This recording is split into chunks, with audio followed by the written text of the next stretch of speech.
Hi, I'm Mr. West, 46 North Starlights. Today I'm sat down by my computer to talk you through a typical exam that we might get in January for the Cold War and American depth study. Let's have a look at the paper. So here we are. This is actually from last year. This is the front of the paper. And you can see there, History B, Modern World. It gives you a little bit of information about it. And if we scroll down, it gives you some instructions about what to do. Okay. It says either answer Section A, Section B, or Section C. Obviously, we've done Section B, the Cold War, okay, and that's the one that you're going to be looking for. Yeah, there we go. So use one of those pages, and then you must answer the depth study there. Question 4 and one other question. So let's have a look. As we go through, we can see here the first thing is the interwar years, which we've not studied. So when you're looking for the paper, don't be looking at those questions. Here we are. Get to our section, the Cold War, 45 to 75. And so question 1 and either 2 or 3. You should spend about 15 minutes on question 1. So let's go to the question. We'll come back to the source. Study source A. What is the message in this cartoon? Use details in the source and your own knowledge to explain your answer. And what we've got here is this rather infamous cartoon. It says, "Neighbours, come on Sam, it's up to us again." And what we've got here is a cartoon which says, look, Western Europe there, okay, and here's Uncle Sam sat smoking, and there's a guy at the back there who's got Marshall written on him, and he says American aid. You can see carefully if you look at the cartoon that the house of Western Europe is about to fall over. When it does fall over, it will land on the American greenhouse. You can see by this little pole here, which you can't really see on the video, but it says self-help on it. The Western Europeans had tried to help themselves out of the poverty that the Second World War caused, but unfortunately weren't able to do that. And the cartoonist is saying that the Americans need to put this big pole, okay, of American aid, of Marshall aid up and prop up Western Europe so that it doesn't collapse, because if it does, it'll fall on the American greenhouse. So that's what's going on in the source. How is it that we're going to answer the question? Let's look at it again. Okay, what is the message of this cartoon? Use details of the cartoon and your knowledge to explain your answer. What is the message?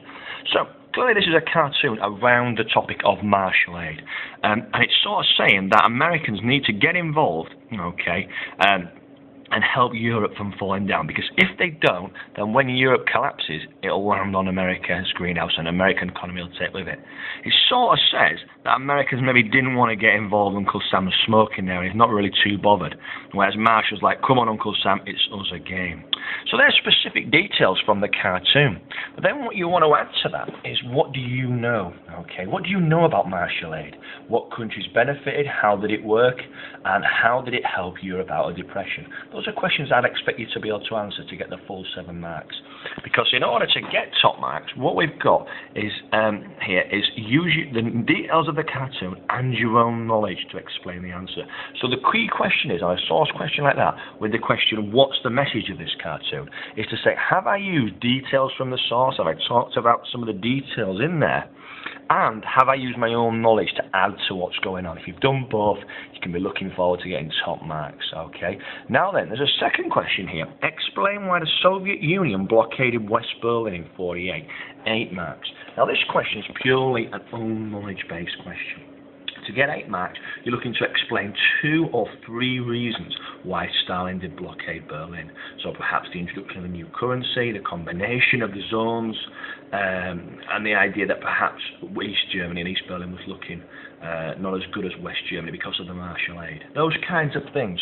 In order to get 8 marks, you need to be able to explain with facts, figures and dates 2 or 3 reasons as to why that happened. Let's move on further down. Now then, answer one of the following questions. I'm just going to have a look at the question stems rather than the actual questions.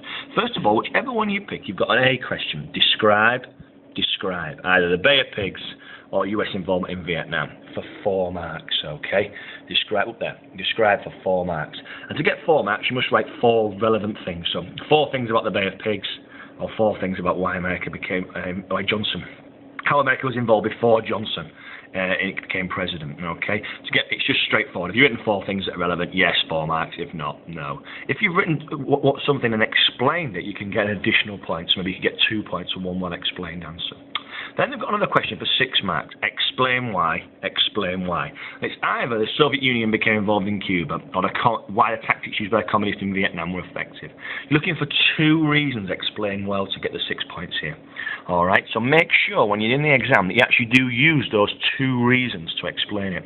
The American tactics were effective, because it was hard for the Americans to get hold of the Viet Cong, because they always kept melting away into the jungle, and they had a huge psychological impact on the American soldiers, which meant they were able to maximise their little force. Something like that. 2 things explain well. Then you've got a 10 marker, okay? Kennedy handled the Cuban Missile Crisis better than Khrushchev. Do you agree? American public opinion was more important than military failure in causing the USA to withdraw from Vietnam. Now, clearly in the top question, you're going to look at how Kennedy, what did he do to handle the missile crisis well? But also, what did Khrushchev do well? And it's kind of asking you who did best out of it, okay? And you might want to have a good paragraph on what Kennedy did and why he did well. Maybe some things he didn't do well. Good paragraph on Khrushchev and why he did well. But then to get the 10 marks, you've got to have some evaluation in there at the end. You've got to say, what is the answer to that question? And remember, try not to be too one-sided. Try and be like, to a large extent. Or something like that. To a large extent, Kennedy did handle it better. Or maybe in public, Kennedy handled it better. In private, Khrushchev handled it better. Whatever you want to say. American public opinion was more important than the military failure in causing the USA to withdraw from Vietnam.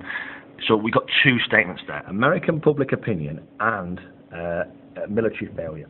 So clearly, it's telling you which 2 statements it wants you to discuss. A paragraph on what American public opinion was and how it tried to get America out of Vietnam, and another paragraph on military failure. Again, what's the answer? Try not to be completely one or completely the other. Try and be to a large extent. So that's the Cold War section dealt with. Now we scroll down through the paper. We've got New World. We aren't doing that one.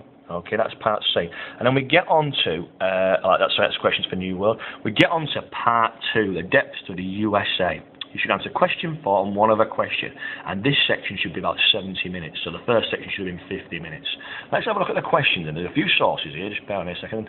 Here we go. So why was this poster published? Use a source and your own knowledge to explain your answer. The poster we've got here, paying his dues, the poor man's club, the most expensive to belong to in the world. Okay, now what you need to tell me is, this clearly is about prohibition. We see I've highlighted there, it's published by the Anti-Saloon League, who were trying to get American public to get away, kind of support prohibition and make the drinking of alcohol illegal. Okay, we've got some nice details here about what's happened to his family and this idea that a man puts all his weekly wages into the till of the saloon, and that's why it's bad. But what you need to add to that is not just what's in the source, but some information on your own about why it is that people wanted prohibition. There's 4 or 5 good reasons there. Have a look through your notes and make sure you can include those in the answer as well. Maybe not all 4 or 5, but certainly 1 or 2, to show the examiner that you're both using the source and your own knowledge, and that's how you're going to get the top 6 marks.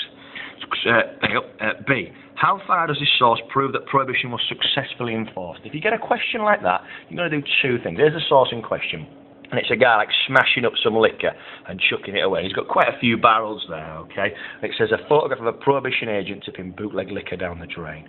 Now, in order to do well with this question, what you've got to do is you've got to do both sides. You've got to say why it proves that prohibition was been successfully enforced. Clearly there's a man throwing alcohol away, but maybe a little bit of your own knowledge about what you know about.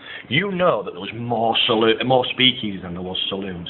You know that there was lots of bootleg liquor coming in from Canada and the West Indies. You know, people were making moonshine in their own homes, and actually it was the most abused law ever. People were just drinking just as much, and many of the police who were supposed to deal with it were being bribed, so because they weren't paid enough, by gangsters like Al Capone. The biggest problem with this kind of question is that people forget what it is that they know about the topic and therefore don't access the top marks. They get stuck in the detail of the poster. But clearly, if you don't mention what's in the source, you can't get top marks either. Okay, and then the last one, are you surprised by this source? Use a source and your own knowledge to explain the answer for 7 marks. Now, here's a source, and it basically talks about the surge in women investors. Okay, surge in women investors in the stock market, okay? It's increased from 2% to 35%, all right? And it's sort of saying, are you surprised that women kind of invested in the stock market like this? Now, obviously, you need to look at both sides of this. I am surprised. I am not surprised. Let's start with why we're not surprised. We know that the boom, published in 1929, before the crash, we know that the boom was a time when women were doing really well. They had more opportunities and they could do better in life. And we could talk about some examples that we've got from that to back it up. But also, it says, are you surprised? So why are you perhaps surprised? Maybe you know that some women had a great chance in life, but many rural and traditional women did not have the same chances to make the same kind of money as the people in the cities and in kind of urban areas. So perhaps I am not surprised because I know how well women were doing in their 20s, but I am surprised by the fact that ultimately it didn't apply to everybody, and 35% is quite a high proportion. Right then, answer one of the last two questions. Here we go. First question is, what problems or what were? Again, it's a 4-mark question. So 4 reasons, 4 problems that faced older, more established industries, or 4 reasons or 4 effects of the Wall Street crash. Again, it's penny points. 4 relevant things, 4 marks. Unless you explain one well, you maybe get an additional mark for one thing. Then it's explain why some American people did not benefit from the boom. It's a 6 marker, so you need to tell me 2 reasons explained in detail to get the full mark. Explain how speculation on the stock market contributed to the Wall Street crash. Again, explain it 2 reasons in detail. Alright, then you've got your essay, the expansion of the automobile industry contributing more than any other factor to the economic boom. How far do you agree with this statement? So tell me about how cars contributed to the Industrial Revolution. Say to me, look, cars stimulated lots of other industries. There are new production methods that made them cheaper, okay, and talk about the cars. But then also, the question is really about what caused the boom. So tell me about Republican policies, the First World War, and things such as those. Because they're equally relevant, the raw material, the industrial strength of America. They're equally relevant to what caused the boom, not just one. But start in a question like that, where it gives you a factor at the beginning. Start with the factor about automobile industries, and then move on to others. Okay, this one. Roosevelt's victory in the presidential election of 32 was due to Hoover's unpopularity. How far do you agree with this statement? So basically, you want to tell me why Hoover was unpopular, Hoovervilles, bonus army, bonus marches, whatever you want to call them, etc., etc. But you also need to tell me in the next paragraph why Roosevelt was popular. He was a dynamic man of the moment, okay? He came across as having a New Deal. He didn't have the Republican policies of Hoover, who said he shouldn't get involved in the economy. Okay, and again, for both these questions, you need to have a conclusion that doesn't say completely one way, but to maybe a large extent. So, yes, to a large extent, I might agree that Hoover's unpopularity did help. Okay, and to a large extent, I might think that the cars were popular, or I might not. But I'm saying a main reason, and then I'm giving a little bit of the other side of it. Okay, now that's last January's exam. When you go sit the exam in January, it's going to be exactly the same format. Although obviously we've not booked it with the Welsh exam board, so it'll probably be different questions. And I don't know what those are, but you can see the structure that's there. Make sure you know how to answer these questions when it comes to the exam. And hopefully you'll do well.